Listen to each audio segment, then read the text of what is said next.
আজকে আমরা কি করব নিউবর্ন জন্ডিস। ঠিক আছে, নিউবর্ন জন্ডিসটাই কি হয়, আনকনজুগেটেড বিলিরুবিন অথবা কনজুগেটেড বিলিরুবিন এর মাত্রাটা ইনক্রিজ করে যায়, তখন আমরা ওটাকে বলি নিউবর্ন জন্ডিস। ঠিক আছে, এই আনকনজুগেটেড বিলিরুবিন কোথা থেকে তৈরি হয়? আরবিসি ভেঙে হিম প্লাস গ্লোবিন তৈরি হয়, হিম ভেঙে গিয়ে আবার হচ্ছে বিলিভার্টিন তৈরি হয়, বিলিভার্টিন থেকে আনকনজুগেটেড বিলিরুবিন তৈরি হয়, আর সেই আনকনজুগেটেড বিলিরুবিন অ্যালবুমিনের সাথে যুক্ত হয়ে লিভারে গিয়ে কনজুগেটেড বিলিরুবিন তৈরি করে। এই দুটোর মাত্রা যখন বাড়তে থাকে তখন আমরা ওটাকে বলি জন্ডিস।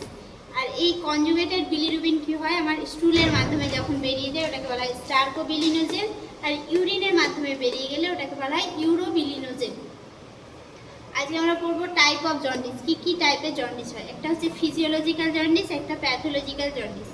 যে জন্ডিসটা অ্যাপিয়ার আফটার 24 আওয়ার্স, আর যেখানে আনকনজুগেটেড বিলিরুবিনের মাত্রা বেড়ে যাবে, আর যেটা টুইক হবে 3 থেকে 5 দিনে আর রিজলভ হয়ে যাবে 7 থেকে 10 দিনে, সেই জন্ডিসটাকে বলবো আমরা ফিজিওলজিক্যাল জন্ডিস। প্যাথোলজিক্যাল জন্ডিস কখন বলবো? কোনো জন্ডিস যদি 24 ঘন্টার আগেই অ্যাপিয়ার হয় বা তারপরে অ্যাপিয়ার হয়, যদি হচ্ছে আনকনজুগেটেড বিলিরুবিন অথবা কনজুগেটেড বিলিরুবিন অথবা বোথ দুটোই ইনক্রিজ করে যায়, আর যেটা হচ্ছে আমার 14 দিনের বেশি থাকে, তাহলে সেই ক্ষেত্রে আমরা বলবো প্যাথোলজিক্যাল জন্ডিস। এবার আমরা বললাম ফিজিওলজিক্যাল জন্ডিসে আনকনজুগেটেড বিলিরুবিন বেড়ে যায়। এটার কি কারণ হতে পারে? একটা হচ্ছে short life span of RBC, তার জন্য, আর একটা হচ্ছে ইম্যাচিওর লিভার, এটার জন্য।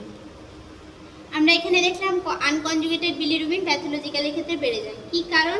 একটা হচ্ছে হিমোলাইসিস, একটা হচ্ছে ক্রিগলার নেজার সিনড্রোম, একটা ডাউন সিনড্রোম, একটা সেপসিস। তারপরে আমরা কি দেখবো, কনজুগেটেড বিলিরুবিন বেড়ে যায় প্যাথোলজিক্যালে, ওটার কারণ কি? Causes of conjugated bilirubin increase. এক হচ্ছে নন অবস্ট্রাকশন, একটা হচ্ছে অবস্ট্রাকশন। নন অবস্ট্রাকশনের কি কারণ হতে পারে? একটা জেনেটিক ডিজিজ, তারপরে লিভার সিরোসিস, তারপরে সেপসিস। অবস্ট্রাকশনের কি কারণ? টিউমার যদি থাকে বা বিলিয়ারি অ্যাট্রেসিয়া যদি থাকে। আমরা জন্ডিসকে কি করে অ্যাসেসমেন্ট করব?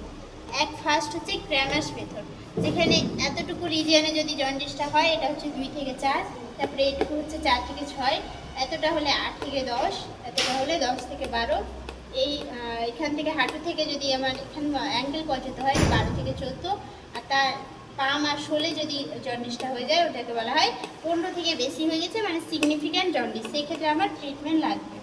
তারপরে আরেকটা কিভাবে অ্যাসেস করব? ট্রান্সকিউটেনিয়াস বিলিরুবিনোমিটার দিয়ে অ্যাসেস করব। আর কি করে অ্যাসেস করব? ব্লাড টেস্ট করে। টোটাল সারফেস বিলিরুবিন নর্মাল কত হয়? 0.2 থেকে 1.2 mg/dl।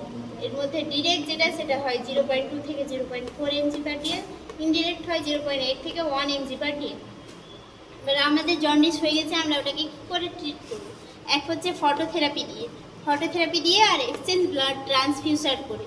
ফটোথেরাপি কখন দেব? যদি আনকনজুগেটেড বিলিরুবিনের মাত্রা বেড়ে যায়, তাহলে সেই ক্ষেত্রে আমরা ফটোথেরাপি দেব। ফটোথেরাপির টাইপ হচ্ছে সিঙ্গেল সারফেস থাকে, ডাবল সারফেস থাকে, বিলি ব্ল্যাঙ্কেট থাকে।